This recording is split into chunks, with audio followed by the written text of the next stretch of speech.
Oh, oh, Aude BDC reste à Lens. Mais pourquoi? Coucou, salut, j'espère que vous allez très bien, j'espère que vous prenez du plaisir ici. On va aborder bien sûr ce dossier concernant Aude BDC, plusieurs informations dans une même vidéo. Plus besoin d'aller perdre votre temps sur les réseaux sociaux pour savoir qu'est-ce qui s'est passé. On a le condensé, restez scotché du début jusqu'à la fin. Et likez au maximum, bien sûr. C'est une news qu'on va vous donner là. YouTube va amener la vidéo très très loin. Et c'est le football béninois qui en sortira, je suis grandi. Avant de rentrer dans tous ces sujets, je partage la grosse opportunité. À l'aide du digital, le chômage n'existe pas, vous ne pouvez pas avoir un portable Android et une connexion internet et manquer d'argent. Je vais vous aider bien sûr à créer un TikTok monétisé. Je vais vous créer un TikTok monétisé, YouTube monétisé, monétisation de chaîne YouTube, monétisation bien sûr de compte TikTok, publicité, promotion pour vos articles, tout ce que vous vendez bien sûr. Un seul contact, plus 229 01 53 63 87 30. L'autre chose, accompagnement et formation, on va vous aider aussi dans la création de ces contenus jusqu'à aboutir à la monétisation. Donc vous êtes avertis. Sans plus tarder, condensé. Mercato Aude BDC, elle reste à Lens. L'Amazone qui a terminé meilleure buteuse de la seconde ligue, c'est-à-dire deuxième division française cette saison avec 15 réalisations contribuant ainsi à la session du Racing Club de Lens féminin en première division a été prolongée d'une année. La nouvelle a été bien sûr révélée ce jeudi 17 juillet par les 100 et or. Pour rappel, Aude BDC a terminé meilleure buteuse de la deuxième division sur les deux derniers exercices bien sûr, 2023-2024, 2024-2025 avec respectivement 14 et 15 buts. Les Lensoises feront bien sûr leur première apparition dans l'Akema Première Ligue le 6 septembre prochain. À l'occasion, bien sûr, l'attaquante béninoise et ses coéquipiers vont défier les féminines du Paris Saint-Germain, vice-championne de France.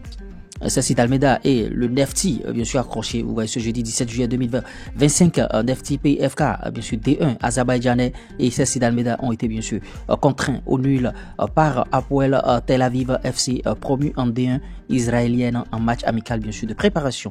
Au terme de cette rencontre où tout s'est joué en première période, les deux équipes se sont séparées sur un score de 1 but partout. Le milieu de terrain béninois était titulaire au coup d'envoi. Transfert, c'est officiel.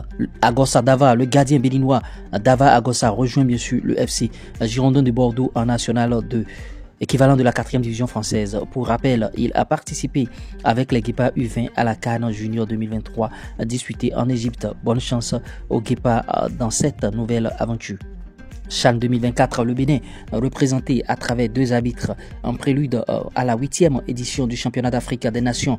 La commission, bien sûr, des arbitres de la CAF a sorti la liste des arbitres sélectionnés pour officier la compétition. Sur cette liste figurent deux arbitres béninois. Il s'agit de l'arbitre central, Rafiou Ligali, et de l'arbitre assistant Salim Alao.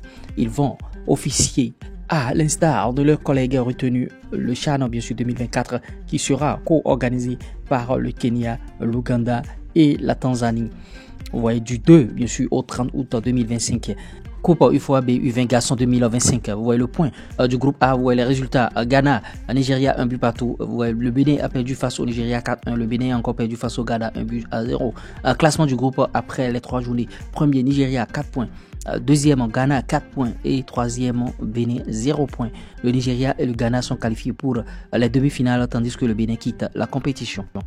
Faisons rapidement le bilan de cette compétition. Ces deux matchs joués, 0 victoire, 0 nul, 2 défaites. Résultat, bien sûr des matchs, le Bénin a perdu 4-1, je le disais tantôt, face au Nigeria, 1 but à 0, face au Ghana, éliminé.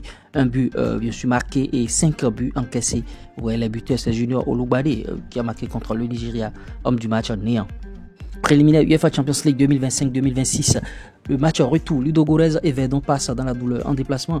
Bien sûr, Ludogorets affrontait le Dynamo Minsk de la Biélorussie ce mercredi 16 juillet 2025 pour le compte de la manche retour du premier tour préliminaire de l'UEFA Champions League. Ouais, victorieux 1 but à 0 à l'aller. Les champions en titre bulgares ont bien démarré la rencontre en menant même au score à la mi-temps, mais du retour des vestiaires, les locaux retournent la situation et passent devant 2 buts à 1 au terme bien sûr du temps réglementaire. Égalisation parfaite, 2 buts partout sur l'ensemble de la double confrontation. Pendant la prolongation, 100 minutes bien sûr, Ludogorets égalise et le score ne changera pas jusqu'au coup de sifflet final. Les Verts s'imposent donc 3 buts à 2 sur l'ensemble des deux matchs et accède au deuxième tour. Titulaire, Olivier Verdon a joué tout le match et a reçu un carton jaune à la 106e minute. Et oui, au vu de tout ce qui précède, bon, en tout cas, c'est un peu de découragement. Nous, on aimerait voir, bien sûr, Aude Bédissi, pourquoi pas, dans un autre club, grand club, bien sûr, pourquoi pas, à Lyon, en France, ou bien au PSG, ou bien dans un autre championnat, carrément. Et elle a terminé 2 fois meilleure buteuse, saison passée, 14 buts en Ligue 2 française chez les féminins, et cette saison, 15 buts. Le problème d'argent se pose toujours, agent de joueur. Vous voyez, si elle avait un bon agent, vous allez entendre un grand club et elle va gagner un gros salaire. Mais bon, on est là, elle est obligée de rejouer encore à Lens. C'est tout comme si on lui a collé Lens sur la tête, tout ça là, et on lui accorde quoi? Une saison. Parce que les Lensois ne sont pas bêtes. Il me semble qu'elle est un peu âgée. D'aucuns disent que bon, c'est à cause de son âge qu'elle n'arrive pas à signer dans d'autres clubs, tout ça là, des conneries comme ça. C'est le problème d'argent qui se pose. Parce que qu'est-ce qui se passe?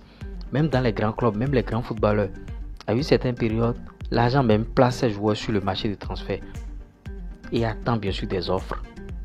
Si elle avait un bon agent, ça aurait pu être fait parce que ses statistiques sont très très bonnes et elle progresse très bien, elle est meilleure buteuse. Ça, c'est un gros club pour un gros salaire si vous avez un bon agent. L'autre information concerne Cécile Damida, toujours en préparation avec son club. Dava signe bien sûr à Bordeaux. Bon, quand on dit Bordeaux, si c'était en première division, ce serait bien. Mais la sempiternelle question de 4e division revient toujours sur la table. Il va signer en 4e division parce qu'à une certaine période, Bordeaux est descendu bien sûr à National 2. Vous voyez, c'est un peu ça. Et les arbitres béninois au CHAN, non, nos joueurs ne se qualifient jamais à cette compétition, c'est-à-dire championnat d'Afrique des Nations. Ben, on sera représenté par des arbitres, bien sûr, et vous voyez, c'est l'essentiel. Verdon a joué les préliminaires avec son club. Bon, ils ont fait l'essentiel, ils se sont qualifiés pour le 2e tour.